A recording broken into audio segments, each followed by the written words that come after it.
આજે આપણે બનાવીશું કાજુની મીઠાઈ।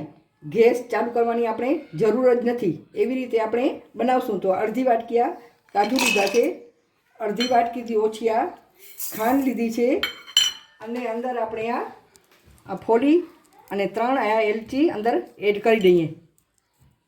હવે આપણે એનું ફાઇન પાવડર બનાવી લઈએ। કાજુનો ફાઇન પાવડર બની ગયો છે, એને આપણે કાઢી લઈએ।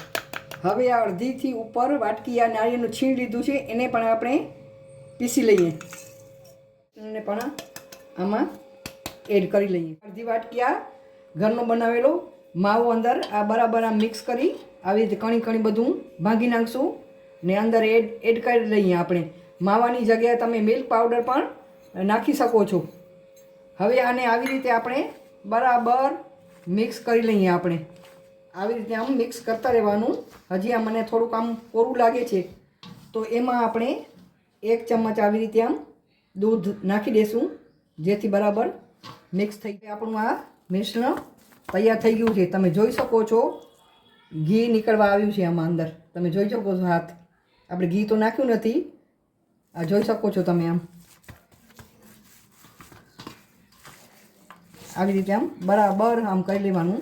આ 2 મિનિટ હજી આપણે આને મસળી લેશું તો બરાબર સેટ થઈ જશે। હવે આપણું આ મિશ્રણ રેડી થઈ ગયું છે। આમાંથી નાના નાના ગોળા લઈ અને આપણે નાના નાના લડ્ડુ બનાવી લઈએ। આવી રીતે આમ લડ્ડુ બનાવી લેવાના બધા।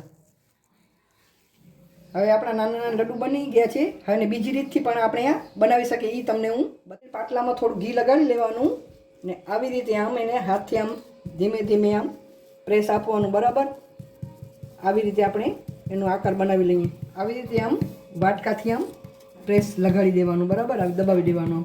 આપણે આવી રીતે મનગમતા આકારમાં શેપ લગાવી લઈએ બધી રીતે આમ આવી રીતે આમ કટ લગાવી લઈએ। આપણા બધા આકાર રેડી થઈ ગયા છે, જોઈ શકો છો તમે। આપણી આ મીઠાઈ તૈયાર થઈ ગઈ છે। આપણે ઉપર આપણે પિસ્તાથી સજાવવું તો આપણે સજાવી શકીએ, બદામથી પણ આપણે સજાવી શકીએ છીએ। આવી રીતે આમ આપણે બદામથી આમ ઉપર સજાવી શકીએ છીએ। આવી રીતે આપણી આ ફટાફટ બનતી સરસ મજાની મીઠાઈ તૈયાર છે।